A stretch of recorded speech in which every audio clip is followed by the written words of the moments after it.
Buenas tardes con todos. Yo estoy compartiendo mi pantalla. Por favor, me indican si la diapositiva se está viendo. Sí, se ve, doctor.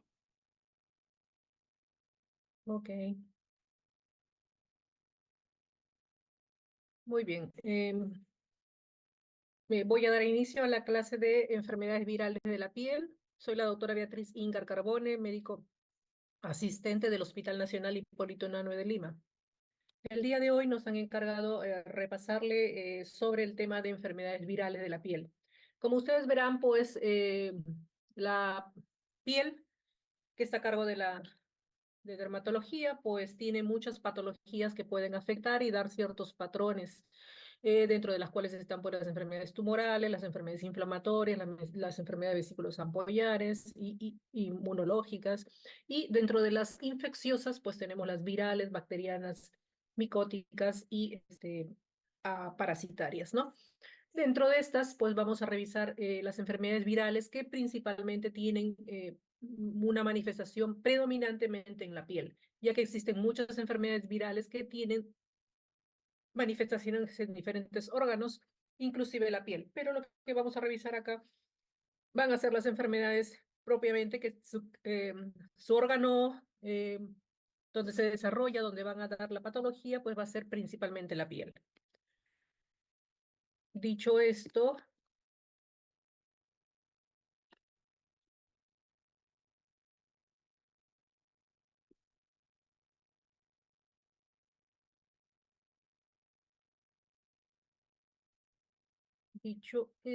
vamos a revisar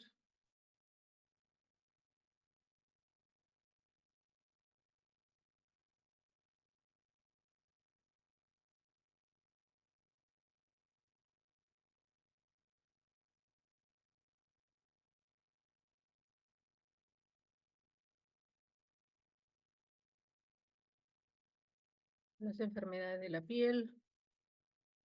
Dentro de estas enfermedades vamos a revisar las enfermedades causadas por los virus de la familia Herpes viridae, dentro de las cuales cuando familia Herpes viridae, pues vamos a ver que la familia Herpes viridae que afecta al ser humano se divide en tres grandes grupos: los gamma herpes virus, los alfa herpes virus y los beta herpes virus, dentro de las cuales hay algunas patologías. Por ejemplo, en los gamma herpes virus está el Epstein-Barr y el virus herpes asociado al virus, al sarcoma de Kaposi, por ejemplo, el virus herpes 8. Eso generalmente lo revisan con pediatría e infectología. Pero también tenemos los que están clasificados dentro de los beta virus, que allí está el que da origen a la rociola y el citomegalovirus, que también lo revisan en pediatría. Y lo que vamos a revisar ahora, que es principalmente el órgano blanco, que es la piel, son los alfa herpes virus, dentro de las cuales existen pues el herpes oral o el herpes virus 1, el herpes genital o virus herpes 2 y el herpes virus varicela zoster, que es el virus herpes 3. Esta es otra forma esquemática en las cuales pues se representan los principales virus herpes que afectan al ser humano, ¿no? Y de los cuales pues existen 8 virus herpes humano, denominados con del 1 al 8, y dentro de los cuales, como le estaba refiriendo, pues tenemos a los herpes virus simple 1, herpes simple 2, varicela zoster, que es el virus herpes simple 3. Y los otros ya son virus que dan manifestaciones sistémicas. Otro esquema en la cual pues el virus herpes 1, 2, moverán ustedes, y el 3 afecta principalmente mucosas o mucosa oral, piel. En caso del virus herpes simple 2, la mucosa genital, como vamos a revisar, y en caso del herpes virus varicela zoster, pues la piel y las mucosas, y afectan a los nervios periféricos del sector. En cambio, como ustedes verán, el herpes virus 4, que es el Epstein-Barr, generalmente se desarrolla a nivel de los linfocitos, el hígado y las mucosas epitelial, básicamente da manifestaciones sistémicas. El herpes citomegalovirus pues va a afectar a los linfocitos T y a órganos. y de linfocitos herpes 8, que lo que me va a dar es una afectación principalmente endotelio y linfático, ¿no? Es el responsable del sarcoma relacionado al SIDA, ¿no? Entonces ustedes van a ver que los mecanismos generalmente coinciden en todos los virus herpes, básicamente oral respiratoria o contacto piel a piel. Y en las patologías, pues van a ser diversas patologías que se van a derivar de estos virus, como la gingiovastomatitis, en caso del virus herpes 1, el herpes oral, el panadizo herpético, los principales, y en el caso del herpes genital, el herpes genital, complicaciones que se dan en mujeres embarazadas y neonatos, y el virus varicela, la varicela y el herpes zóster, y vamos a revisar esto los tres primeros, y en caso de los virus herpes 4, bueno, las mononucleosis, linfomas, leucoplasia vellosa, carcinomas, por eso que son patologías que no tiene principalmente el órgano de la piel. En citomegalovirus, básicamente, pues infecciones respiratorias y otro, y el virus 8 asociado al sarcoma de Kaposi y SIDA. El sitio de latencia tiene cierta predisposición, estos virus herpes, en hacer fases activas y fases de latencia. Y el sitio de latencia predilecto en el virus herpes 1 y 2 van a ser los ganglios sensoriales. En caso del virus herpes simple, usualmente, dependiendo de dónde fue la primera infección, puede afectar pues de los ganglios como el trigémino, que es el más importante, los ganglios lumbares, sacros, dorsales. Y en caso de los ganglios en el virus herpes 2, pues sí, acá el plexo sacro, porque principalmente la manifestación de la lesión primaria va a ser los órganos genitales, ¿no? Y en caso de virus varicela, zosterales periféricos, ¿no? Una revisión de estos virus herpes, pues la tenemos desde el punto de vista de que esta es una partícula viral que va a tener ciertas características dadas por el material ADN que comparten estos virus, y una característica principal dada por las glicoproteínas, ¿no? Que están en la periferia, y estos van a estar, insertados a nivel de la envoltura, y lo que va a proteger lo que llamamos cápside, donde se va a encontrar el material genético ADN de doble cadena. Las características de este virus, pues estos virus se van a replicar en el núcleo de la célula del huésped, va a tener, como mencionamos, una afinidad por el tejido nervioso del ectodermo, ustedes que son derivados pues del ectodermo, epitelios y sistema nervioso, ¿no? Acuérdense que la piel pues tiene eh, varios orígenes embriológicos. Estos virus herpes tienen una característica, que son frágiles al ambiente, por tanto se inactivan con el calor, con el alcohol, con los antisépticos e incluso con radiación ultravioleta.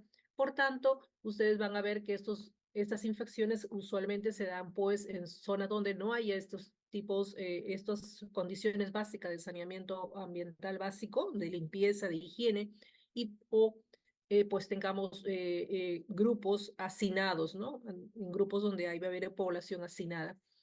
Estos sí me van a resistir la desecación y el frío, y tiene el estado de latencia, que en el caso del virus 1, 2 y 3 lo van a hacer a nivel de tejido nervioso, en cambio los virus como el citomegalovirus y el Epstein-Barr lo van a hacer a nivel de tejido linfoide. El reservorio de estos virus es el ser humano, no es que mi perrito me va a contagiar el herpes, sino es propiamente de la raza humana, ¿no? El mecanismo, como antes mencionamos, es básicamente contacto directo por secreciones, ya sea oral, genital, orogenital o genitoanal, ¿no? Contacto directo de piel a piel. La fuente de infección va a ser va a dar dos opciones. Uno, que el paciente puede dar síntomas, o que el paciente pueda ser asintomático, pero va a excretar por las secreciones pues las partículas virales y poder contagiar. El periodo de incubación usualmente puede ser como de una semana hasta de 4 semanas que se ha descrito.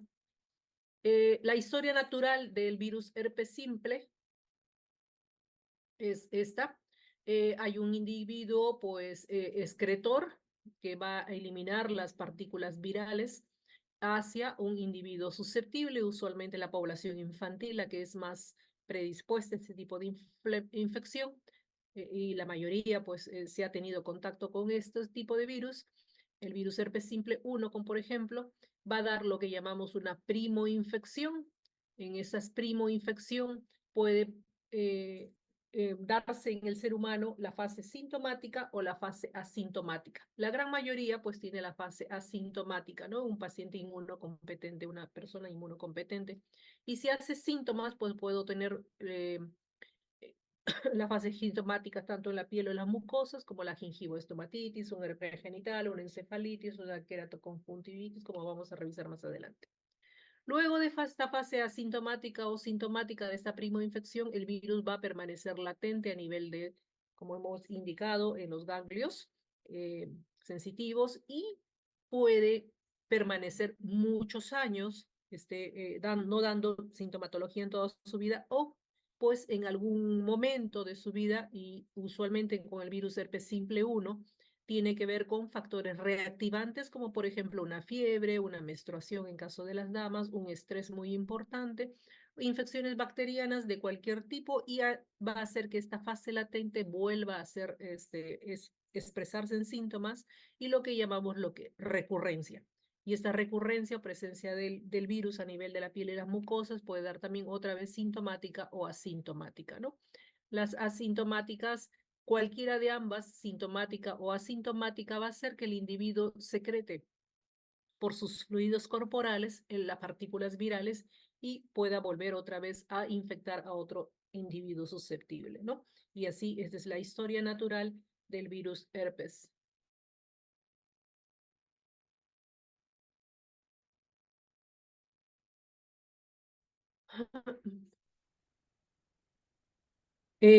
Esto es para poder ver, pues, de que estos tres virus, tienen esas características de las infecciones de latencia y que generalmente después de una primoinfección, porque puede ser sintomática o asintomática, pues puede dar una fase en este caso el virus 3, que es de varicela, pues va a dar como vamos a revisar más adelante, una fase sintomática o el herpes simple su fase vesicular o su fase tipo varicela, pero luego esta se va a desplazar a través de nervios periféricos en dirección a las neuronas de la raíz del ganglio dorsal de la médula espinal y permanecer pues latente por mucho tiempo.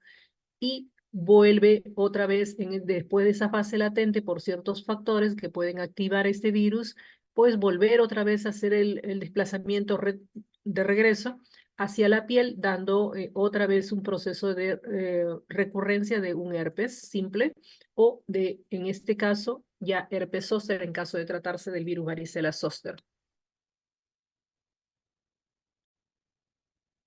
El mecanismo un poco más específico de todos los eventos que se dan a nivel de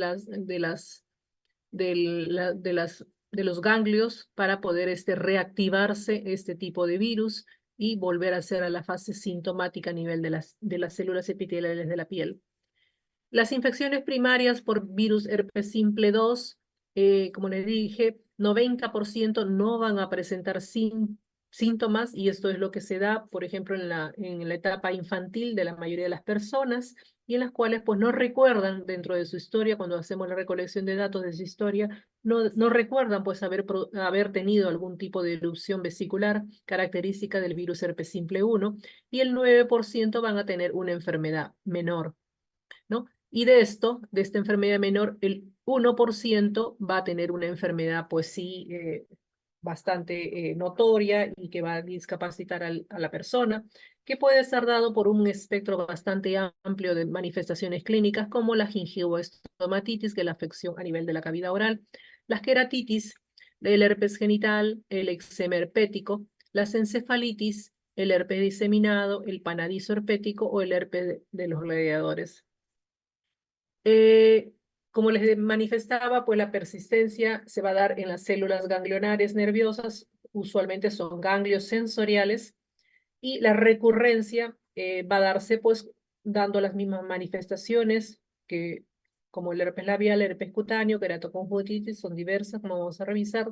Los síntomas que va a presentar en caso de que los pacientes tuvieran síntomas, va a ser un dolor urente, unas vesículas por unos 7 a 10 días aproximadamente y a veces una adenopatía cervical sensible, ya que el virus herpes simple 1 usualmente se va a manifestar a nivel de la cara, primordialmente unas lesiones periorificiales como las periorales, que son las más frecuentes, el herpes labial, por eso es el más frecuente, o alrededor de la peribucal, ¿no? O cavidad oral, es lo más frecuente.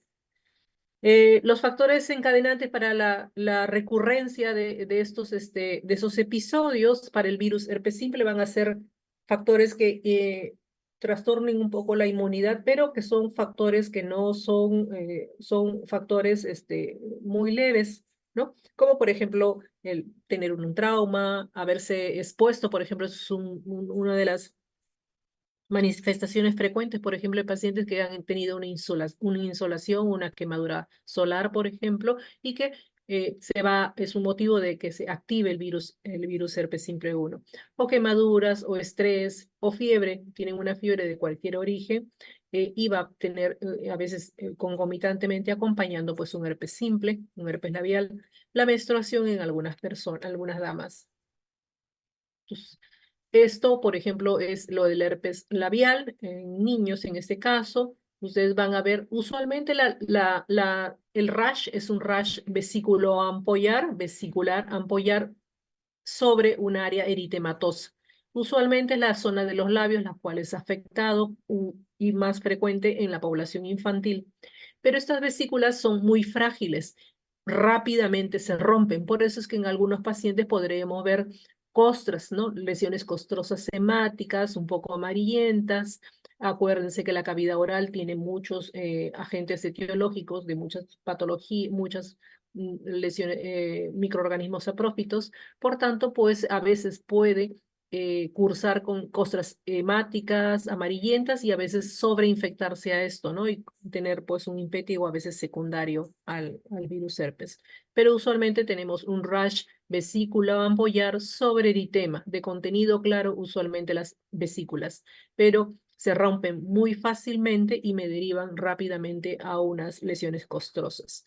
En cuando afecta la mucosa interna oral, pues podemos tener la gingivoestomatitis herpética dada por lo que llamamos pequeñas úlceras, ¿no? Ya no vamos a ver la fase vesicular, aquí ya vemos de frente la fase ulcerativa, que generalmente son úlceras pequeñas, blanco-amarillentas, pueden ser localizadas a nivel de la lengua, de las encías, de la parte interna de los labios, como en estas fotos clínicas. Pero a veces el herpes simple puede afectar en algunos pacientes y dar una queratoconjuntivitis herpética. Y esto sí es lo peligroso porque después de esta gingivoestomatitis herpética que puede pasar, pues esto me va a derivar a opacidad del cristalino y por tanto pues ceguera, ¿no? A veces en algunos pacientes, dependiendo del estado inmunológico, me puede dar el eczema herpético, que es un rash vesículo ampollar también, de contenido claro o de contenido un poco amarillento, pero las lesiones son más diseminadas, ¿no? Y en el cual, pues, este eczema herpético, tenemos que hacer el diagnóstico diferencial de una varicela, ¿no? Por la extensión de las lesiones. Podemos tener que el panadizo herpético. El panadizo herpético también se da por este rash vesículo ampollar de la vesícula con contenido claro o levemente amarillento sobre un eritema de la piel. Donde están las lesiones vesiculares está el eritema. Y en el panadizo solamente afecta a un dedo. Eso generalmente se da pues en personal que a veces de laboratorio que puede trabajar con algunos manejar pues estos virus y que pueden contagiarse con esto o en algunos manipuladores pues manuales que pueden dar origen a este tipo de lesión muy localizada en el dedo que se llama panadizo herpético. O puede dar unas lesiones más extensas, como por ejemplo que generalmente me abarca el dorso del tronco y el brazo, lo que se denomina el herpes de gladiador, es básicamente la presentación clínica, básicamente dada por estos mantos que utilizaban pues las poblaciones en el Imperio Romano, en la cual el manto pues cubría el hombro, la espalda, ¿no? Es por ese, esa localización de este tipo de erupción, que también son grandes ampollas sobre base eritematosa y que cubre pues toda esa zona de los mantos de los gladiadores, ¿no? Una foto más de cerca para mostrar pues este patrón vesicular de contenido claro sobre eritema, que es bastante característico de esta patología, ¿no? El reservorio, como ya dijimos, es humano, el mecanismo es contacto directo, la fuente es ya sea un sintomático o excretor asintomático. La primoinfección en caso del virus herpes 2 va a haber, la primoinfección se va a dar pues cuando se inicie la vida sexual activa de las personas, preferentemente adultos jóvenes, promiscuos. A veces se va a asociar en la primoinfección con un poco de fiebre, un dolor intenso, malestar general, como si fuera un proceso gripal, ¿no? En algunos pacientes y después concomitantemente pues aparecer la erupción. La infección por virus herpes simple 2, el 30% también es asintomático y aquí sí tenemos que el 70% sí puede tener presentación sintomática, dada también por este rash vesicular sobre eritema. Usualmente, pues bueno, si es en los caballeros, pues en el prepucio, pene, si es en las damas, en la vulva, la vagina y en el cervix, que son órganos internos, ¿no? Y en el cual, pues, van a poder ser, estas vesículas van a tener, contener las partículas virales que van a ser fuente de contagio. Puede ser, aquí en este tipo de herpes, la recidiva sí es relativamente frecuente, ¿no?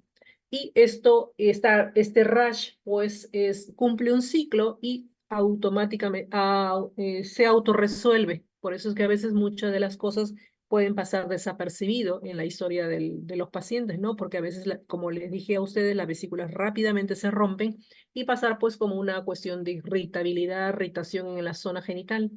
La persistencia la van a hacer en las células ganglionares nerviosas y ganglio sacro y la recurrencia en caso de, va a haber recurrencia, como les decía, que es bastante frecuente que se vuelva a repetir el cuadro, pero acá la importancia, cabe decir aparte, es de la mujer embarazada. ¿Por qué? Porque esto es importante, pues diagnosticar esta patología, tratar esta patología en caso del embarazo, puesto que se describe una transmisión vertical de este virus y por tanto, pues puede afectar al feto en este caso o tener en cuenta esto para poder hacer el tratamiento a esta etapa fisiológica de la mujer o durante el parto, pues yo tengo que evaluar a las personas dentro de su control prenatal, aparte de ver pues cómo va canal vaginal y todas esas cosas, pero también ver pues si está libre de lesiones, porque si va a ser, este parto va a ser vaginal y si esta mujer tiene pues esta erupción activa, pues puede afectar, como vamos a revisar, al recién nacido. Esto, por ejemplo, en un caballero, pues vemos las lesiones vesiculares y algunas que ya se rompen y dan la formación de pequeñas úlceras o costras, ¿no? Esto en la parte, pues, de la genital, escrotal, y en caso de las damas, que también pueden tener la forma vesicular o como en esta foto clínica ya tenemos pues las pequeñas ulceritas sobre un poco de eritema en caso de las damas, ¿no? A nivel de los labios mayores, por ejemplo, en esta foto clínica. Y otra foto igual, como ustedes verán, la erupción vesicular sobre eritema, ¿no? Y un dato en los que son más observadores, pues ustedes verán que las vesículas, porque estas son vesículas, las vesículas tienden con el tiempo, esa semana de evolución, tiempo a perder esa tensión, a ser más frágiles y se rompen mucho más fácil por el centro, por eso es que dan un poco ese aspecto de umbilicación, pero umbilicación en una lesión vesicular, no una lesión papular como vamos a ver en otra patología. Un punto aparte tiene que ver cuando esta infección de virus herpes se da en un paciente inmunosuprimido. Por ejemplo, un paciente con enfermedad mieloproliferativa, un gran quemado, un paciente con SIDA, que no va a ser el mismo comportamiento que un paciente con inmunocompetente, ¿no? En caso de que sucediera en un inmunosuprimido, se tiene esa posibilidad, no todos hacen eso, pero tiene la posibilidad de dar origen a úlceras crónicas persistentes. Ya no se van a ver úlceras localizadas, sino se van a ver úlceras, formación de vesículas generalizadas, puede tener un herpes sistémico o con afección incluso visceral en los pacientes. Esta es una foto clínica, por ejemplo, de un paciente inmunosuprimido, en este caso SIDA, y en el cual pues ya vamos a ver unas lesiones ulceradas de material necrótico, que eso dura más de la semana que normalmente dura un proceso de herpes simple 2 o un virus herpes simple. Ya vamos a tener unas lesiones que pues me van a derivar más de 2 semanas y las lesiones siguen ahí, ulceradas, no, inician como unas vesículas, pero rápidamente se ulceran, pero que son úlceras persistentes. Otro caso de paciente que tiene pues estas úlceras y siempre están agrupadas, ¿no? Esa tendencia por agruparse. Como les dije, una consideración aparte, pues tiene que ser dada y vigilada cuando tenemos a una mujer embarazada, porque a veces, pues, si es que no se realiza una adecuada evaluación ginecológica antes del parto, o a veces, bueno, son pacientes que a veces llegan, pues, en expulsivo y ya no da opción a que este niñito, pues, se pueda contagiar. Entonces, estos chicos usualmente van a nacer con síntomas generales, fiebres, síntomas generales, pero el problema es de que estos niños estos recién nacidos no solamente me van a hacer la afección cutánea, sino como les dije, este virus tiene una gran afinidad por el tejido nervioso. Por tanto, a veces, muchas de estas veces, este bebé lo ponemos en riesgo a tener afecciones a nivel del sistema nervioso central, el hígado, vaso, vías respiratorias, ¿no? Hacer un eczema herpético o erupción de varioliforme de Kaposi se denomina, que es la forma más grave de esta transmisión neo- eh, transvaginal, dando el herpes neonatal, es la forma más grave, esta eczema herpético, con vesículas y pústula diseminada y en ocasión es mortal para el recién nacido, ¿no? Afecta usualmente en pacientes que tienen a veces alguna otra patología, como pacientes pues con antecedentes de dermatitis atópicas en la familia, eritrodermia quiosiforme congénita o enfermedad de Darier, ya descrito. El herpes neonatal, por tanto, como le dije, primero viene como síntomas generales y afección del sistema nervioso central o vías respiratorias. Se manifiesta de 3 formas, ¿no? El herpes localizado en la boca, ojitos y cualquier zona de la piel, de la superficie corporal que haya tenido contacto con la piel del recién nacido en el 30% de los casos.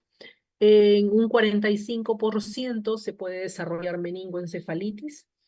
En el 25% se puede desarrollar una forma diseminada, polivisceral y septicemia en este bebé y forma menos severa, bueno, por supuesto que la forma menos severa es el herpes cuando está localizado, ¿no? Pero tenemos esas 3 opciones que puede desarrollarse el herpes neonatal. El diagnóstico del virus, de las infecciones por virus herpes simple, pues es puramente clínico. Usualmente tenemos que hacer en juego, pues todas la parte de buena historia clínica, un buen examen clínico y viendo pues las vesículas de base eritematosa, los antecedentes de estos pacientes.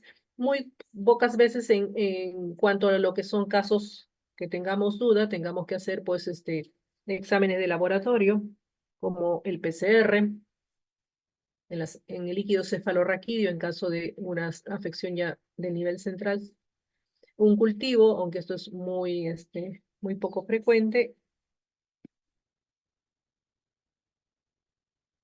en casos que se presenten de forma atípica. El virus varicela zoster tiende se le ha separado de del virus herpes simple 1 y 2 porque tiene ciertas características especiales y a tener en cuenta.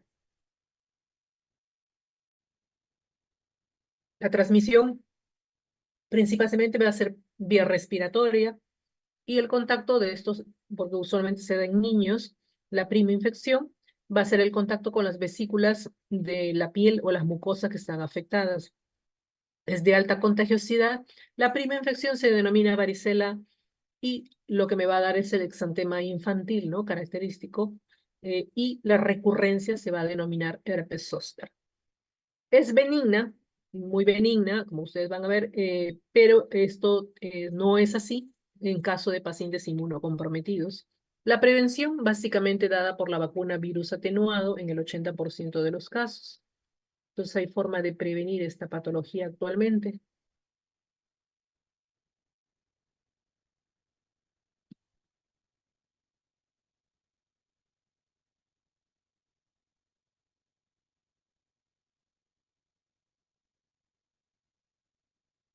Muy bien. Entonces,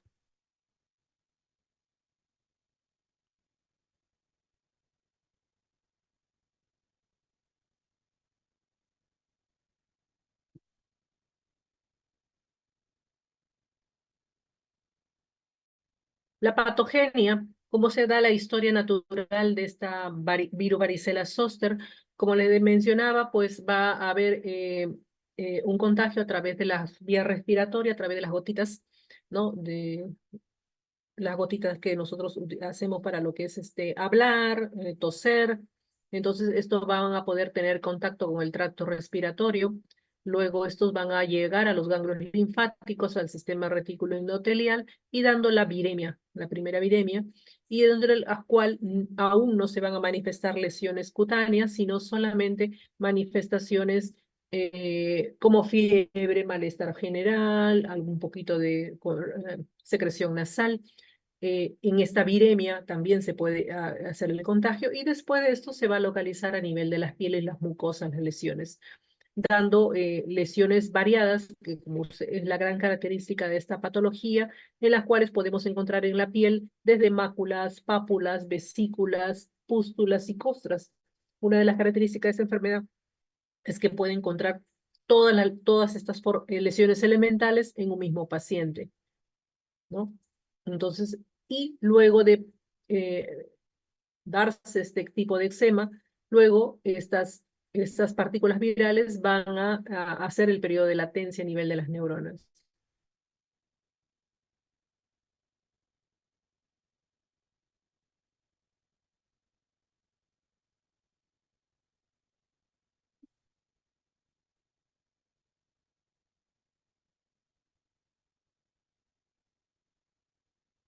Por ejemplo, estos son dos pacientes nuestros. Como ustedes verán, la de la izquierda es la foto clínica de una niña hospitalizada, porque los motivos de hospitalización en los niños están dadas por infecciones sobreagregadas, ¿no? Infecciones bacterianas sobreagregadas, que a veces se presentan. ¿Por qué? Porque en niños pequeños, pues a veces no se puede guardar el cuidado, no se guarda el cuidado en casa de que como estas lesiones son pruriginosas, entonces el paciente pues que no tiene por lo menos un poco de educación en salud o no tiene condiciones de saneamiento básico en casa, va a pasar de que estos pacientes se van a sumar una infección bacteriana, usualmente en pétigo, a estas lesiones, ¿no? Y el motivo a veces de hospitalización de nuestros pacientes infantiles y en la cual ustedes van a ver que en esta niña, ustedes van a ver que la niña aparentemente no está decaída, está con todas las lesiones vesiculares, costrosas, ¿no? En la piel, pero ya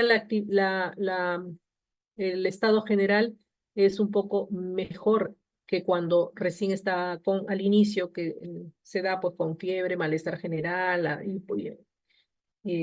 falta de apetito, que fue la parte de la viremia. Una vez que empieza la erupción, el niño está activo, está mucho más, ya menos decaído y básicamente la erupción que pasa a nivel de la piel y las mucosas, ¿no? En cambio, como ustedes verán al costado, a la derecha, tenemos un paciente varón adulto, en el cual pues el paciente nunca estuvo, es un paciente de provincia, en la cual pues por supuesto no había la parte de vacunación para la edad del paciente, ya que la vacuna es relativamente nueva. Y este paciente acude a Lima por, bueno, ocupaciones y se infecta del virus varicela como primo infección. Y ustedes verán que la erupción es un poco más, es más florida en caso del adulto. Y incluso hay mayor decaimiento general del estado general de los pacientes cuando se da esta infección, la primera infección, la varicela, en estado adulto, lo cual no sucede en niños, ¿no? Que es un poco más benigna. El herpes zóster es la recidiva del virus varicela zóster después de latencia en los ganglios, en las raíces dorsales y que van a migrar a través de esto, ¿no? De piel a los ganglios y de los ganglios otra vez a la piel. Usualmente la afectación es mucho más frecuente en la neurona sensitiva, más aún que la neurona motora, ¿no? Sensitiva. Los factores desencadenantes, aquí, a diferencia del herpes simple 1 y 2, los factores desencadenantes sí son un poco más complicados, por decir así, puesto que estos factores están dados principalmente en una edad avanzada, por ejemplo, mayores de 50 o 60 años, en las cuales ya el estado inmunológico, por una historia natural de la edad fisiológica, pues va a disminuir en los adultos mayores. El sexo se habla de predominancialmente femenino. La raza, origen étnico blanco, aunque nosotros que no somos raza, una mezcla de razas, pues tenemos relativamente alta frecuencia de herpes zóster. La inmunosupresión y o tratamiento inmunosupresor que el paciente estuviera recibiendo, neoplasias, cánceres que estuviera pasando el paciente y, importante, en un paciente aparentemente sano, el SIDA existe un riesgo 15 veces mayor en caso de los pacientes con infección por VIH a desarrollar este tipo de infección. Entonces, e incluso es una de los cuadros, el herpes zóster es uno de los cuadros relativamente frecuentes de recibir a un paciente joven, ¿no? Que tenga una erupción tipo herpes zóster, pues y sin aparentemente ningún otro diagnóstico. Por tanto, pues también es un marcador frecuente en estos pacientes. Paciente joven, de edad sexualmente activa y que tenga una erupción de herpes zóster, siempre hay que descartar la infección por VIH. Así a veces debutan esos pacientes. El traumatismos locales como radioterapia, quimioterapia, tratamientos esteroideos de larga evolución, tuberculosis, malaria. El herpes zóster se habla que no es estacional, lo vemos en verano e invierno. El cuadro clínico se va a caracterizar pues, por una fase prodrómica que en promedio dura 48 a 72 horas, dada por fiebre, malestar general, cefalea, dolor urente, parestesias, disestesias en una zona un dermatoma, ¿no? Lo que conocemos como dermatoma. Usualmente las ramas más afectadas son la torácica 3 hacia la L3, la lumbar 3, y en algunos casos la rama oftálmica del quinto par. Luego de este tipo de síndrome prodrómico, que a veces son confundidas por otras patologías, pasando por un infarto cardíaco, una colecistitis aguda o una pancreatitis aguda, ahí entonces hay que tomar bien los datos, porque después viene la fase exantemática. La fase exantemática sí ya viene la erupción del rash vesícula ampollar sobre un eritema dada por vesículas y unas vesículas bastante frágiles que se rompen fácilmente y dejando al final de toda la erupción pues una cicatriz eucrómica o discrómica que marca de por vida al paciente. Como le decía, la localización más frecuente es la torácica en un 56%, seguida por la lumbar en un 14%, por la cervical en un 11%, pero muy cerca con el 8 al 11% de un oftálmico, y en un sacro 5%.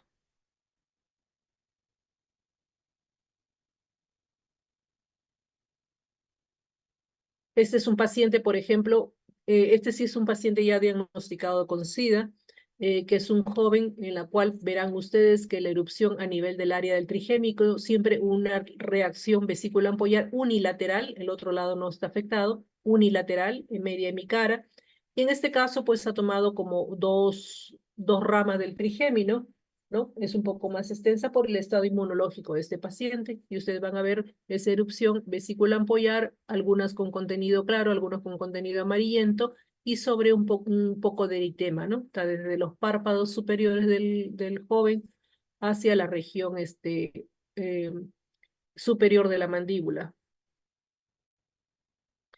Otra erupción de nuestros pacientes, un rash vesicular eritematoso, ¿no? Que viene desde la región pues, del cuello hacia la región del hombro y la porción proximal del brazo, siguiendo un dermatoma. Las erupciones de la web, por ejemplo, en las cuales pues torácicas, por la axila, torácicas del abdomen hacia la región lumbar, ¿no? De la región subcostal a la región dorsal baja. Y siempre ustedes verán hay un patrón eritematoso en la base. Igual la torácica sobre eritema, vesículas y ampollas sobre eritema, y esta un poco más baja, ¿no? Subcostal hacia la parte lumbar. Existen diferentes formas clínicas de herpes zóster que se describen en la literatura. Puede ser metamérica unilateral, que es lo usual. Pueden también manifestaciones zóster sin herpes, o sea, zóster, todo el dolor, toda la parte prodrómica, pero sin ninguna aparición de lesiones vesiculares, o un zóster con lesiones mínimas, o un zóster necrótico o diseminado, que generalmente eso pasa en personas muy inmunodeprimidas. Y según la localización se van a dar pues oftálmico, el síndrome de Reins-Hogg, el glosofaringio, el nervio vago de las raíces sacras. Este, por ejemplo, es un herpes zóster diseminado. Primero inicia con la erupción del dermatoma y después empieza con toda la erupción generalizada. Este es un herpes necrótico, en la cual pues ya no vamos a ver las vesículas vesículas claras o de contenido amarillito claro, sino vemos necrosis, ¿no? Ya de frente vemos la lesión necrótica, rápidamente a necrosis. Por ejemplo, es un paciente nuestro, es una dama en estado SIDA que estuvo complicada por todas las infecciones oportunistas que tienen estos pacientes, y ustedes verán que tuvo una erupción que no la detectaron de larga data, tenían como 4 semanas con esta lesión, en la que no identificaban los infectólogos, pero cuando ustedes ven un poco este patrón, que lo vemos unilateral que va desde los labios mayores, labios menores, hacia la raíz del muslo, ¿de acuerdo? Y se me va a la región del glúteo, la cara interna principalmente, la glándula interna de ese glúteo, de ese lado, y cuando nosotros vemos muy de cerca lesiones ulceradas, grandes ulceraciones crónicas, y a veces en la periferia, pues a veces vemos unas vesiculitas de contenido necróticos, ¿no? Entonces es un herpes zóster, por ejemplo, en pacientes con SIDA, la presentación de inmunocomprometidos. El herpes zóster oftálmico es otro patrón en el cual tenemos que tener mucho cuidado. ¿Por qué? Porque tenemos un signo, el signo de Hutchinson, en el cual si yo veo que la erupción en el rostro, que es unilateral, por supuesto, esta erupción vesículo ampollar eritematosa me va a tocar la punta de la nariz, es el síndrome de Hutchinson. Se ha visto que hay muchas posibilidades que este paciente tenga compromiso dentro del globo ocular. Entonces hay que tener en cuenta la revisión de ese síntoma clínico para poder pues interconsultar al oftalmólogo, porque aquí eso sí lo trabajamos con el oftalmólogo para poder hacer los diferentes diagnósticos y tratamientos para evitar pues el daño ocular. Se describen complicaciones severas de un 50-70% de los casos. Por tanto, aquí el diagnóstico pues, va a tener que ser precoz, ¿no? Diagnóstico y tratamiento precoz. El tratamiento antiviral sistémico, a veces en algunos pacientes van a necesitarse corticoides en estos pacientes para parar un poco el curso tan tórpido a veces de estos pacientes. El otro es el síndrome de Reins-Hogg, en la cual el síndrome se caracteriza por la triada parálisis facial, dolor auricular y la erupción vesicular van a estar dadas en el pabellón auricular, en el conducto auditivo externo, en el paladar duro y la lengua de ese mismo lado. Esa es la erupción. Y esta característica, ¿por qué? Porque aquí se ven afectadas, es una polineuropatía de varios pares craneales, como el 5, el 9 y el 10, ¿no? Entre las complicaciones del herpes zóster, pues está básicamente la principal y la que hay que evitar que se presente es la neuralgia postherpética, que puede ser desde el 5 al 30%. Yo diría incluso un poquito más, y tenemos que tener cuidado pues con los pacientes de la tercera edad, puesto que estos pacientes con la tercera edad son muy fáciles de llegar a esta complicación, dada por un diagnóstico y tratamiento tardío de estos pacientes. Por eso es que es importante que ustedes que se están formando como médicos generales tengan en cuenta estas características, porque ustedes van a ser los primeros que el paciente puede tomar en contacto y que su diagnóstico y tratamiento va a ser muy valioso para ellos, porque eso me va a significar no condenar a un paciente a 6 meses e incluso un año y varios años de por vida de estos pacientes, que me va a dañar pues la calidad de vida de pacientes con dolor. No va a haber vesículos, pero el dolor es un dolor que a veces daña la calidad de vida de estos pacientes. Entonces, eso es lo que hay que evitar con un diagnóstico oportuno. La afectación de la rama oftálmica del nervio trigémino va a dar pues patología ocular como conjuntivitis, queratitis, úlcera corneal, iridos, ciclitis, glaucoma e incluso es causa de ceguera. La sobreinfección bacteriana que se da en el 1%, las parálisis de los nervios periféricos, la pérdida de sensibilidad, encefalitis y el herpes zóster diseminado que usualmente se dan en pacientes pues, muy inmunocomprometidos. El diagnóstico, como ustedes verán, es puramente clínico. En casos atípicos, pues haremos lo que se llama el citodiagnóstico de Sands, que es el tomar un frotis del techo de la vesícula, de una vesícula intacta, y hacer una coloración de Yensa y poder ver las células multinucleadas que trae este tipo de efecto citopático del virus. La histopatología, muy pocas veces cultivo o una serología, que es el PCR, para virus herpes, perdón, para virus varicela zoster. El tratamiento es muy asequible a todas las poblaciones, por eso es que es importante el diagnóstico oportuno e incluso es uno de los tantos patologías que el diagnóstico y el tratamiento se va a hacer o sea, por defecto, o sea, mejor es dar el tratamiento ante la duda que no darlo y poder condenar a un paciente pues a complicaciones. El aciclovir es muy importante y muy efectivo cuando este se inicia dentro de las primeras 72 horas de erupción, y eso está publicado en muchos estudios en los cuales si yo doy tratamiento dentro de las primeras 72 horas de ese rash vesicular, pues la probabilidad de neuralgia postherpética disminuye importantemente. Por tanto, por eso es que insisto en el diagnóstico y tratamiento oportuno. El aciclovir y más importante es el vía oral y el endovenoso en caso de pacientes inmunosuprimidos y conjuntamente pues con el oftalmólogo en lo que es la parte ocular. En mayores de 50 años, pues y pacientes inmunocomprometidos, las dosis son bastante altas, de 800 miligramos 5 veces al día por 10 días. En varicela solamente es sintomático el tratamiento y solamente se da tratamiento cuando tiene una forma grave o tenemos ante un paciente pues inmunocomprometido o ante un adulto que, como le dije, es un poco más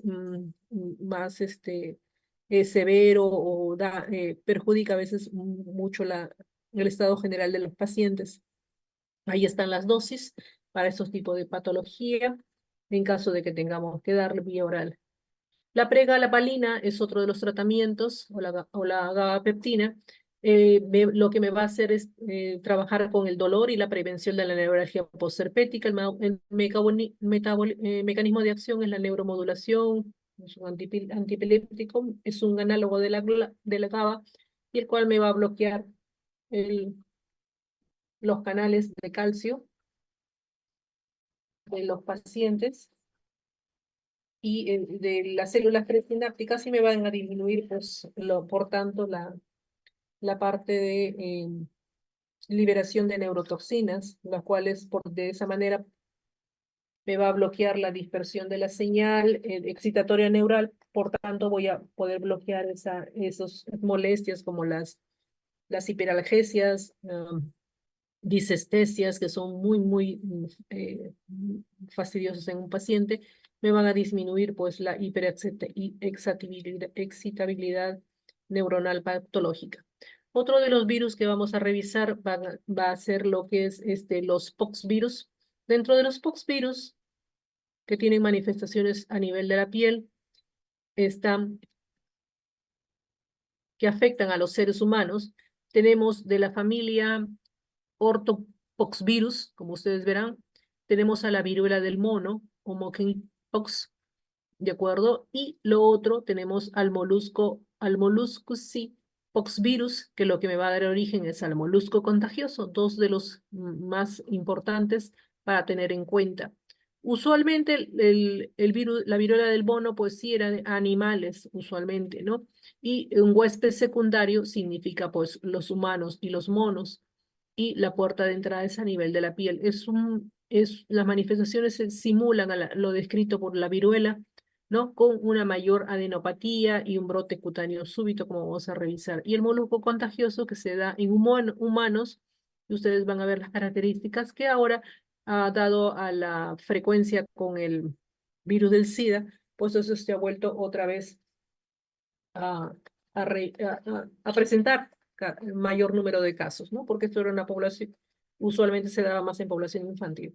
La viruela del mono, que por epidemiología el virus fue descrito en 1958, pero la infección humana se dio pues en 1970. La puerta de entrada son dos: transmisión directa por manipulación de animales salvajes o consumo de carne de mono infectado, que fue el inicio de esta infección, y también la transmisión estrecha y directa con humanos infectados, ¿no?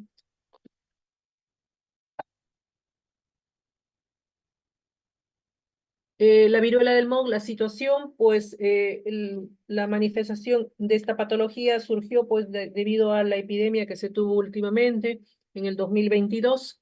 El OMS notificó pues un total de 5.000 y tantos casos confirmados, con segundo lugar en segundo lugar en las Américas, en nuestros continentes. La mayoría de los casos presentaban síntomas leves, sin embargo, se presentaba una enfermedad grave en grupos de riesgo como niños pequeños, embarazadas e inmunodeprimidos. En junio del 2022 se confirma el primer caso en el Perú, en un varón de 39 años extranjero con residencia en Lima, de curso leve y tratamiento fue ambulatorio. El cuadro clínico es similar a la viruela, pero con mayor compromiso ganglionar, cervical e inguinal y un brote cutáneo súbito. El periodo de incubación, un par de semanas. La frase prodrómica es muy general, dada por fiebre, escalofríos, astenia, linfadenopatías, lumbalgia, dolor muscular, y a los 5 días de la fase prodrómica se va a iniciar la erupción dérmica. La fase eruptiva está dada por prurito y adenopatía. Una vez que todas las postras caen, el paciente deja de ser contagioso.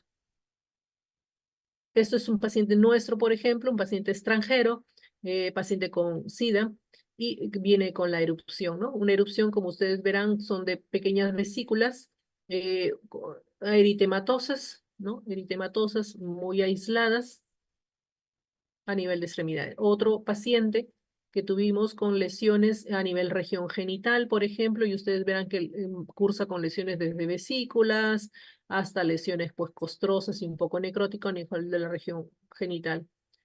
Este es otro paciente de la literatura, que gran característica de esos pacientes es la linfadenopatía notoria, grande de estos pacientes. Tenía varios estadios. Los estadios vienen de enantema, que es la reacción a nivel de la mucosa, de mácula, pápula, pústula, vesículas, pústulas y costras. Esto dura pues un par de semanas, en las cuales hasta que cae las lesiones. Otro de la bibliografía, pues en pacientes pues, africanos, países con poblaciones muy inmunodeprimidas por desnutrición. La viruela tiene el diagnóstico, básicamente es una patología que se vigila, de vigilancia del Ministerio de Salud, y en la cual el diagnóstico básicamente va a ser por el hisopado de la lesión dérmica, y en la cual se realiza la prueba del PCR para poder hacer el diagnóstico de esta patología. El fluxograma que se tiene para estos tipos de pacientes establecido por el Ministerio de Salud, para poder pues, definir el caso como caso confirmado, caso descartado o utilizando las pruebas de laboratorio. El tratamiento, básicamente vacunación previa contra viruela, va a proveer protección aunque existen personas vacunadas que tienen viruela del mono. El tratamiento, usualmente una vez que se da el brote, es sintomático. El molusco contagioso, que es el otro poxvirus que se revisa y que tiene principalmente manifestación cutánea. Eh, la, la patología se define como una lesión cutánea papulosa, tumoral, benigna, causada por el grupo poxvirus, ¿no? La etiología es un virus DNA de doble cadena, estructura compleja. Existen dos, el virus 1 y 2, que infectan al ser humano y provocan una respuesta débil mediada por células.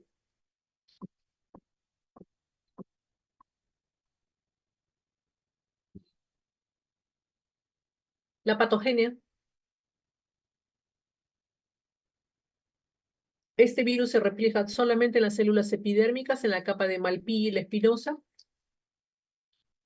El componente dérmico es mínimo. El índice de la división celular en la capa basal juega por el aumento de los receptores, factores de crecimiento epidérmico que van a dar origen a las lesiones. La inmunidad celular retardada, dada por una hipersensibilidad 4. El molusco, por epidemiología, es de distribución universal. La prevalencia es bastante baja. En la infancia usualmente era lo más frecuente de encontrar, pero como les mencionaba, por la última década de aumento de población adulta sexualmente activa y SIDA, que tiene una prevalencia de 5 a 18%, un poco más alta que la infantil. Bueno, antiguamente por homosexuales, pero usualmente ahora tenemos pues pacientes de diferentes conductas. La transmisión, contacto físico, interpersonal, sexual o por vómito. Y autoinoculación, una vez que tiene el molusco el paciente por automanipulación, porque a veces se asocia con prurito, el paciente sigue aumentando el número de lesiones al manipular el paciente, ¿no? El molusco contagioso, usualmente las dos poblaciones grandes que le dije que son los niños y los otros son los adultos sexualmente activos. Facilitado por traumatismo, por eso que se habla de, generalmente esta población infantil generalmente se ve más, por ejemplo, durante las temporadas de verano o después de una temporada de verano en las cuales hay actividades deportivas, en la cual al remojar la piel la sobrehidratamos y rompemos la permeabilidad de la piel, que sucede pues cuando hacen actividades en piscinas,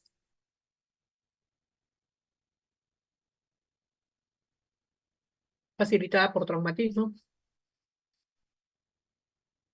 La contagiosidad básicamente entre niños es de 35%, en adultos es menos frecuente. Los niños usualmente son niños preescolares, los más frecuentes presentados, y en adultos, que es el otro grupo de población que se puede afectar, son los adultos de edad sexualmente activa y una de las cuestiones ambientales es climas tropicales, porque bueno, en climas tropicales también se da por el sudor un aumento de la permeabilidad de la piel.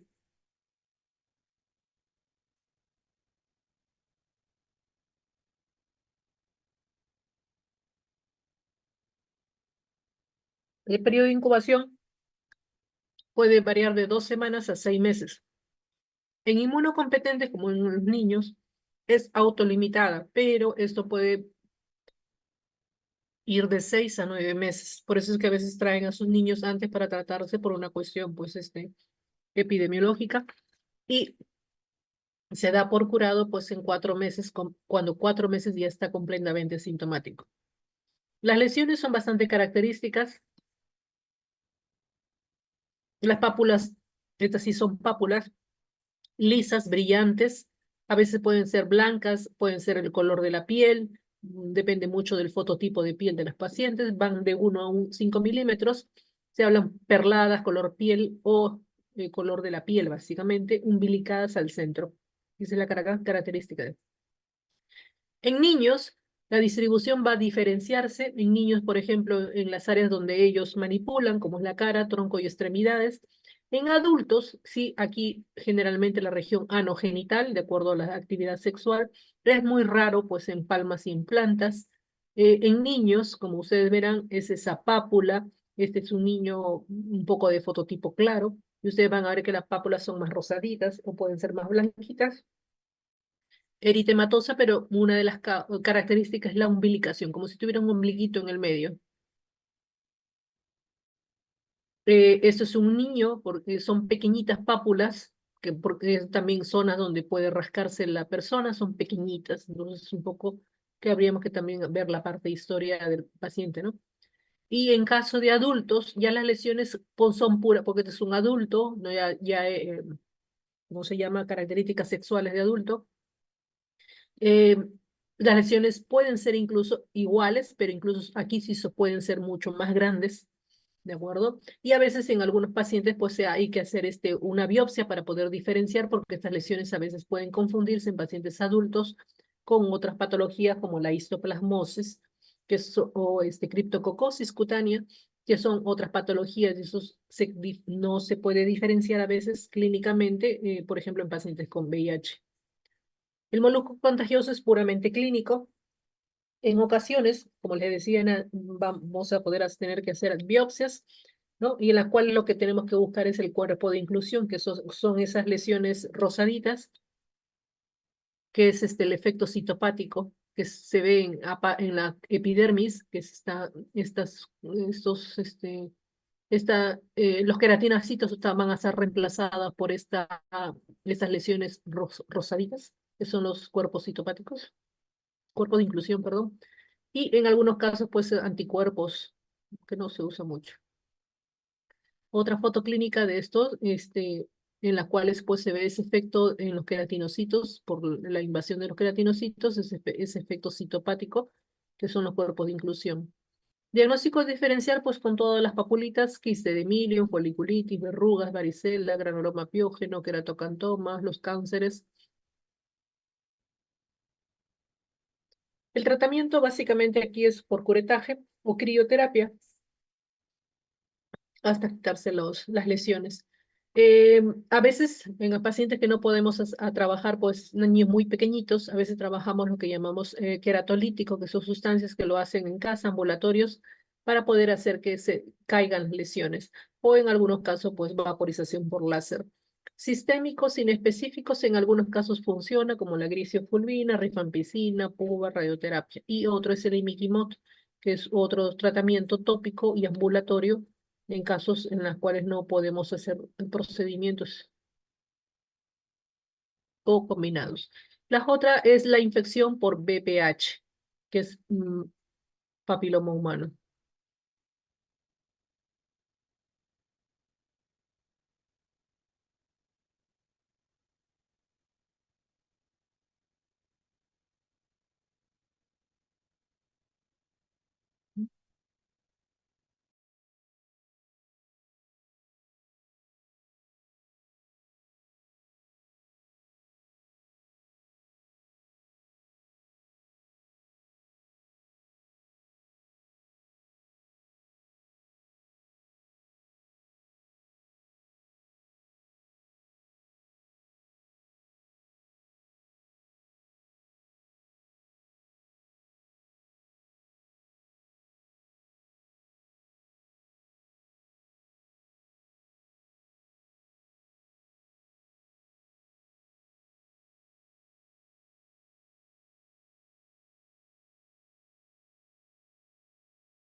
Muy bien. El virus papiloma humano, como último virus en revisar, que es el día a día de nuestro servicio, y que ustedes en su práctica sí o sí van a ver una infección por papiloma humano, porque están dentro de las 10 primeras causas, 5 primeras causas de atención en los consultores de dermatología de los hospitales.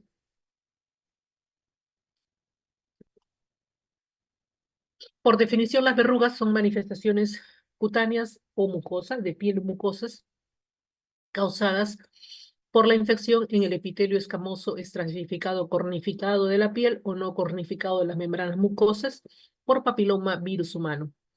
Deriva del latín excrescencia verrugosa o del término callosidad, ¿no? Por la similitud a un callo.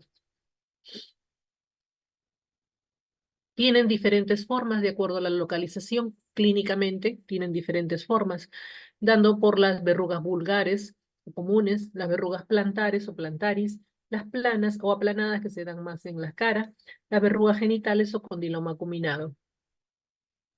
La apariencia de las lesiones básicamente va a estar influenciada por el tipo de virus y el factor huésped o ambientales. Usual, casi siempre son asintomáticas y autolimitadas, que básicamente acuden a tratamiento por razones estéticas o por la expectativa del paciente, pues vienen por tratamiento. Las verrugas comunes presentan el 70% de las infecciones de papiloma humano en niños y en las mucosas la más frecuente es el condiloma acuminado y es considerada una enfermedad de transmisión sexual. El virus papiloma humano es un virus de DNA de doble cadena y está dentro de la familia Papilloma viridae, en la cual tiene 16 géneros y el que vamos a revisar es el que está en alfa papiloma virus. Existe pues como más de 200 tipos virales hasta la actualidad, clasificados según la homología de los genomas y de acuerdo al grado de transformación maligna. Existe una amplia distribución en la naturaleza. Va a infectar el epitelio escamoso de más de 20 especies de mamíferos, aves y reptiles, porque existe una amplia variedad de papiloma humano en la naturaleza. Algunos tipos de papiloma humano en el área genital pueden conducir a displasia y a cáncer, de aquí el key del asunto. El virus papiloma humano tiene genes de expresión temprana, denominados E, del 1 al 7, y genes de expresión tardía, denominados L. Las partículas virales van a consistir en 72 capsómeros y están hechos pues, de proteínas estructurales, las L1 y la L2. La parte L es la que me da la parte estructural. La organización del genoma. El genoma, pues, es del BPH, es una molécula bastante característica, en la cual se va a dividir en tres zonas, tres regiones, ¿no? La región larga de control, la región y que no contiene lectura alguna, la región temprana, que contiene los genes del del E y que contiene los L1 y 2. ¿Qué quiere decir esto? Como les decía antes, los tipos de papiloma más estudiados y las propiedades están dentro de la familia Papoviridae. Dentro de esta familia Papoviridae existe una inmensidad de papilomas virus. Algunos van a afectar, eh, tienen cierta predilección por ciertas áreas de la piel o las mucosas. Por ejemplo, los virus papiloma, los las que infectan más al ser humano son los papilomas alfa, ¿no? Dentro de las cuales están el 2, el 53, 51, el 6, ¿no? Por ejemplo, pero también tenemos familias que vienen de los papilomas beta, por ejemplo, que me van a dar también otras patologías un poco más amplias, pero también tenemos otras familias, por ejemplo, que me afectan a los animales, que tienen predilección por animales, por ejemplo, ganado bovino, ganado roedores, conejo, otros tipos de patologías que tienen una afinidad básicamente por otro tipo de especies. El, la organización del genoma la misma para todos los tipos de papiloma y lo va a dividir pues, en regiones temprana, tardías y regiones no codificantes. Las regiones tempranas van a servir para codificar las proteínas reguladoras, transformadoras y reguladoras del virus, de la partícula viral, y las tardías van a codificar las proteínas estructurales de la cápside de la partícula viral. Y ustedes verán pues, que se ha estudiado cada proteína que tiene el papilomavirus en su estructura, y algunos pues tienen que ver con cada función, ¿no? Hay proteínas que contiene la partícula viral, y algunos que me trabajan en la parte de supresión de tumores, por ejemplo, que tienen cierta predilección por ciertos papilomas, y desde el punto de vista de clasificación me han denominado a a los que tienen pues estas partículas, esta estructura proteica, para darlos la calificación de oncogénicos, ¿no? La fase de infección de papilomavirus tenemos dos fases, una es la latente y la otra es la productiva. La productiva es la que me va a producir los viriones, y esta me va a dar las alteraciones citopáticas y por tanto las manifestaciones clínicas, como vamos a revisar. Y tienen otra fase en la cual un paciente infectado puede tener la fase latente, de la cual la infección viral no hay producción de virus infeccioso, por tanto no hay alteración de efecto citopático. Entonces, la partícula viral puede ingresar por un mecanismo de microtrauma o solución de continuidad, entra a las células epidérmicas, donde se van a presentar ciertos eventos y que me van a permitir que pues la célula amplifique su producción y me derive pues a una infección de esta patología. La clasificación vigente la va a calificar pues en números a estos virus y letras, a los diferentes subtipos de papilomavirus. Y de estos, los más importantes son los que se agrupan en este tipo. Existen serotipos de papilomavirus clasificados como de alto grado, alto riesgo oncogénico, como el 16, el 18, el 45 y el 56. El riesgo intermedio, 31, 33, 35, 51, 52 o 58. Y el de bajo riesgo, como verán acá, está el 6, el 11, el 42, el 43 y el 44.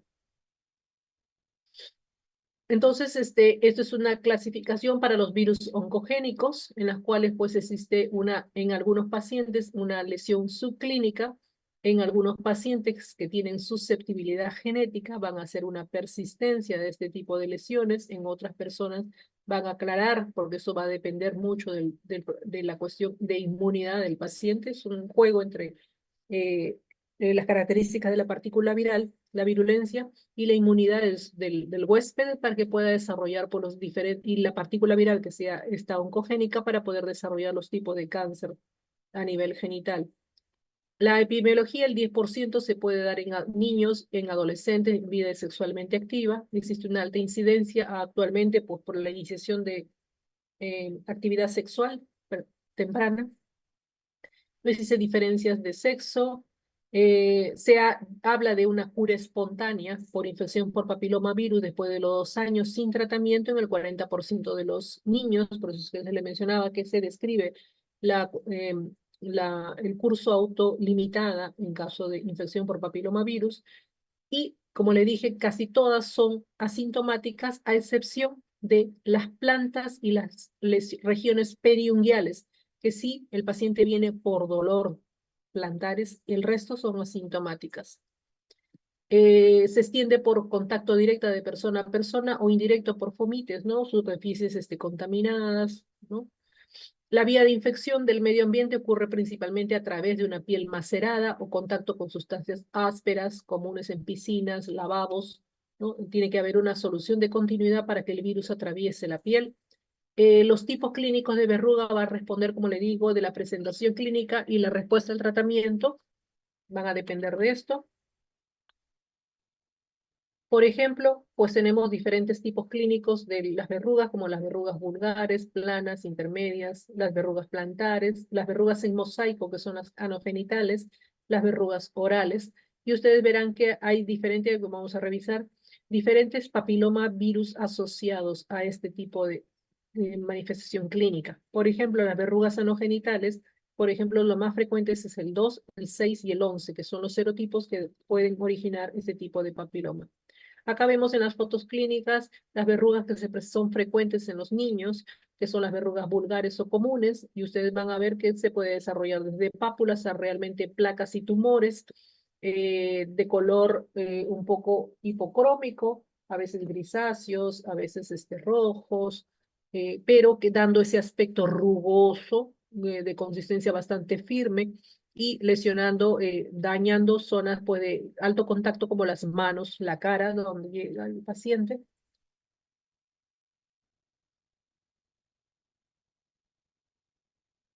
Estas son las verrugas orales. Ustedes van a ver que existen pápulas de color piel que a veces pueden ser muy múltiples, como lo que está en esta paciente, que es paciente de nosotros, o tener unas verrugas en mosaico, en placas, como esta señora que tenía unas verrugas a nivel de las regiones interdigitales de los pies, ¿no?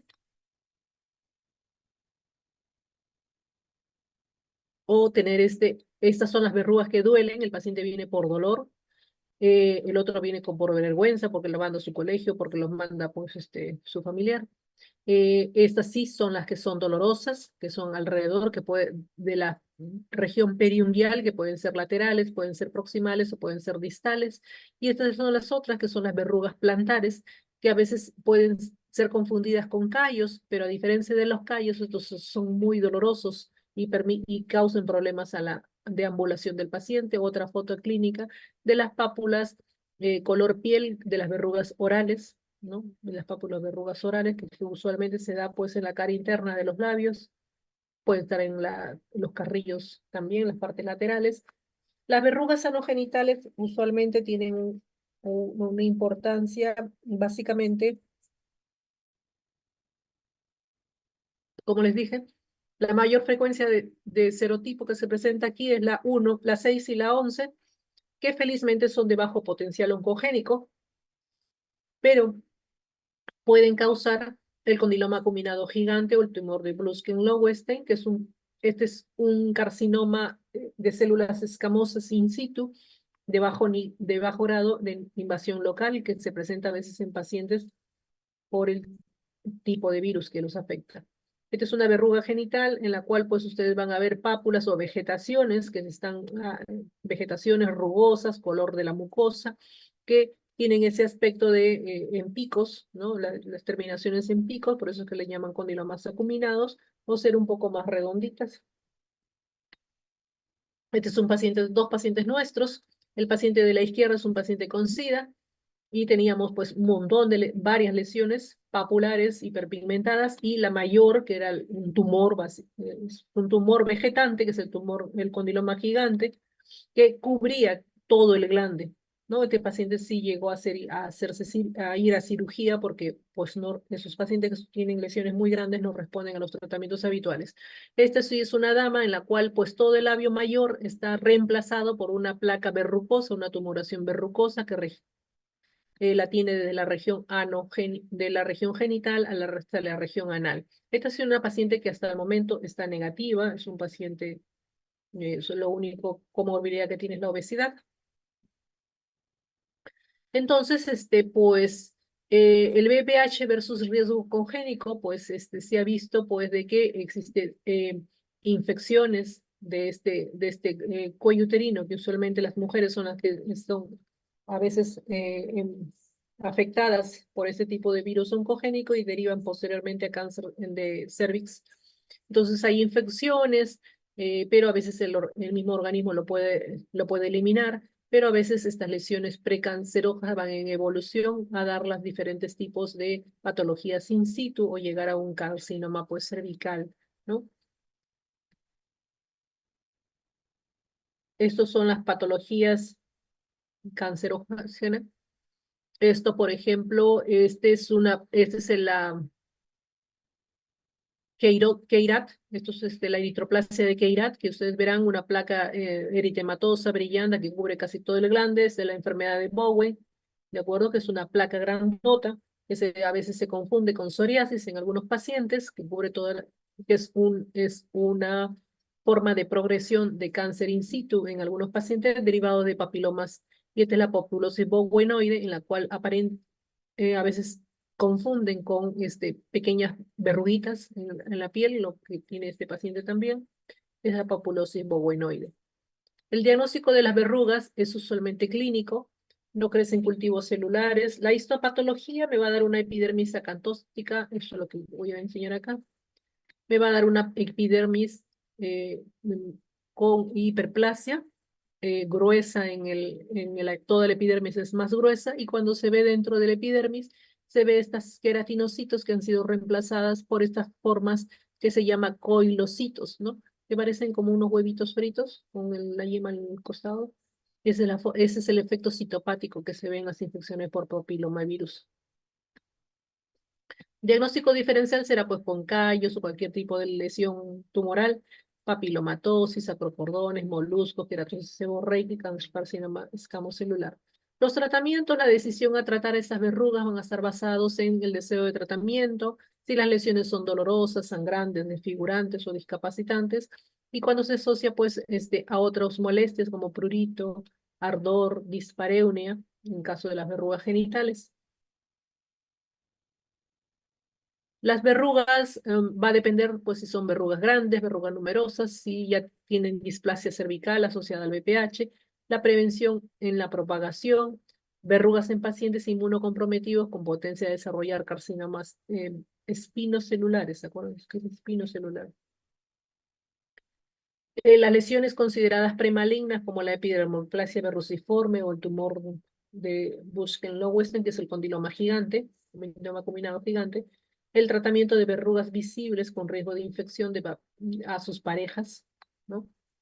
Donde tenemos que trabajar varios protocolos. Las categorías de tratamiento van a estar clasificados por tratamientos que el paciente puede llevar a casa, tratamientos que tiene que hacerse en consultorio. Todos los tratamientos hay que mencionar que tienen una tasa de curación que no llega al 100%, llega al 85%, esos en estudios de largos tiempos. Por ejemplo, tratamientos propuestos de acuerdo a lo que es cara, por ejemplo, como son las verrugas planas, usualmente se trabaja lo que son queratolíticos o crioterapia en algunos casos.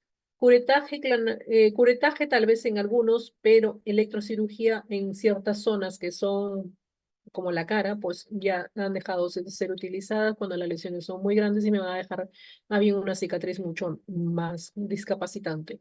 O las verrugas filiformes, que son las verrugas más altas, crioterapia, curetaje, electrocirugía. En manos, generalmente pueden ser queratolíticos o crioterapia, ¿no? Nitrato de plata generalmente no responden tan bien al tratamiento. En los pies también pueden ser por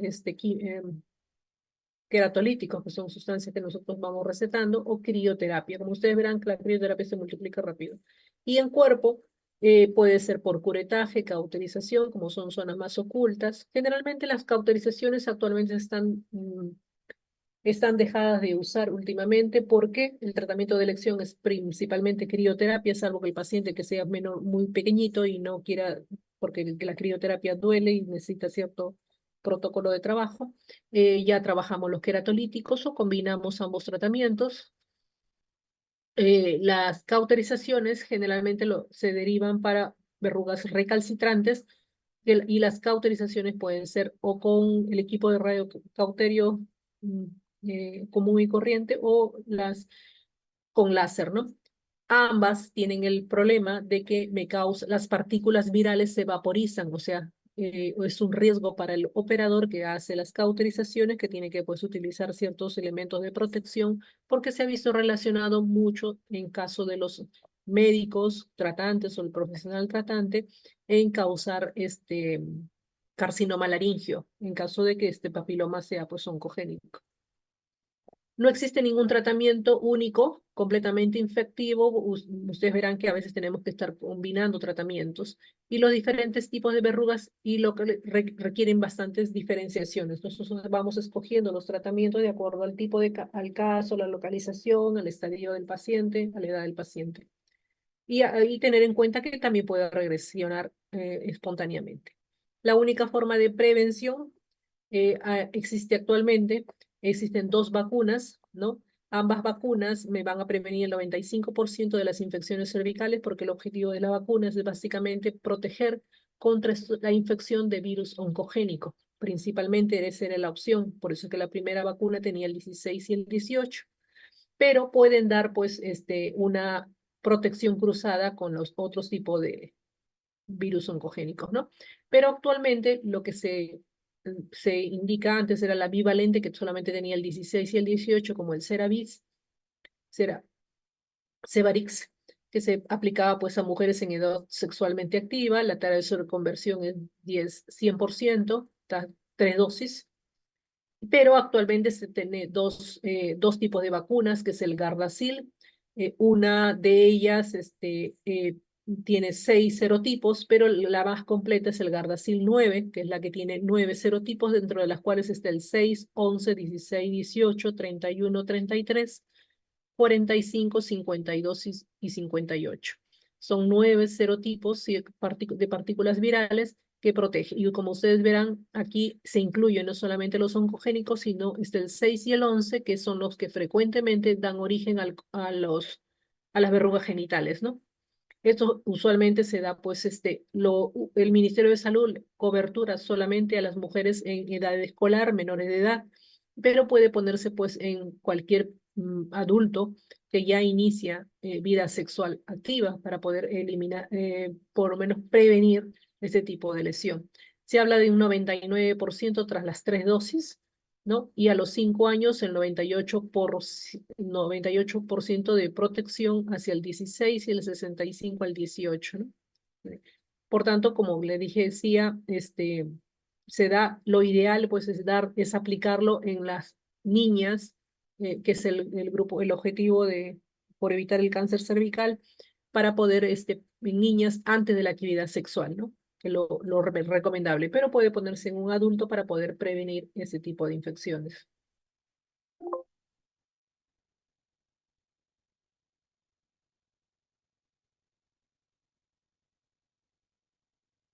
No sé si hubiera alguna pregunta.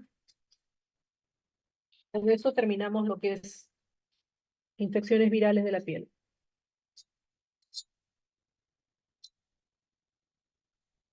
Doctora, Todo una claro, doctora. pregunta, con respecto al tratamiento de molusco, ay, molusco contagioso, el imiquimod, ¿en qué situación se le daba?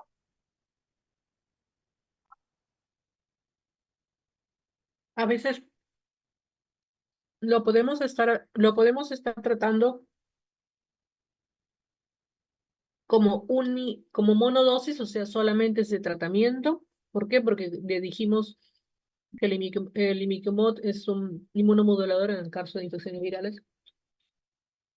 Por ejemplo, en niños lo utilizamos, en niños en los cuales no podemos, por ejemplo, menores de 5 años, en los cuales no podemos hacer un curetaje o crioterapia, porque es pues traumatizar al pobre chico a que llore todo el rato en sesión, porque se trabaja pues bajo anestesia percutánea, pero a veces algunos niños son muy nerviosos y apenas nos ven, pues corren.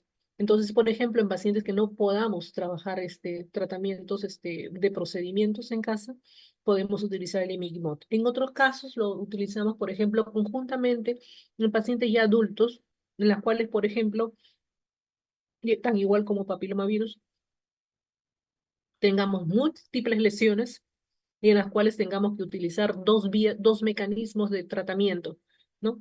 Que es el imiquimod más un tratamiento como la crioterapia, ¿no?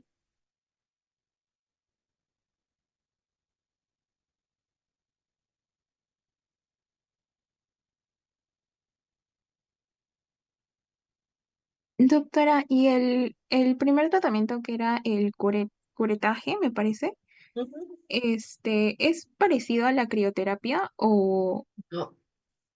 El curetaje significa, se utiliza una cureta, que es un instrumento médico, que es como una cucharita, parece una cucharita, y en la cual lo que hacemos es raspar la lesión. ¿Por qué? Porque el molusco contagioso es una lesión epidérmica, pero bien superficial, y que no deja ninguna cicatriz ni nada. Pero con la curetita lo que se hace es eh, una especie de rasurado de la lesión.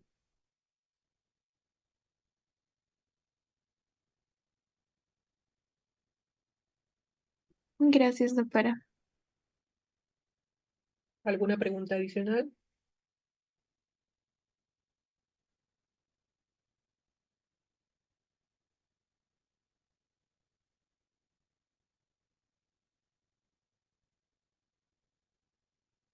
Ok, si no hay ninguna pregunta adicional, ojalá le haya sido formado. Las clases teóricas son una guía para su motivación a seguir estudiando ese tipo de patologías. Y como le digo, son patologías que bueno, los cortos tiempos de práctica que tienen ustedes siempre las van a ver.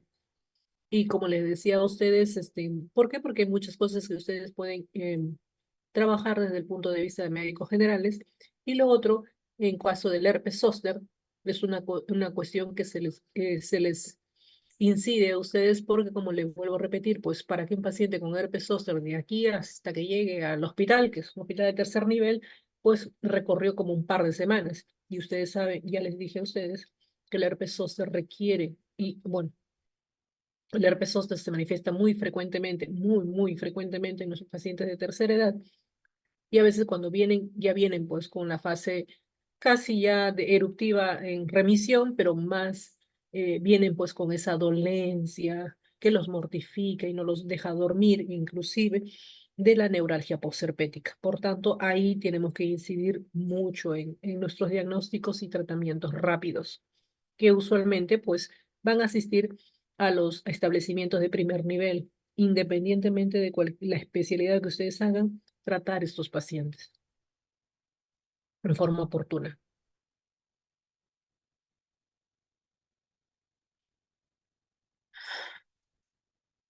Muy bien, si no hubiera ninguna pregunta, buenas tardes con todos ustedes.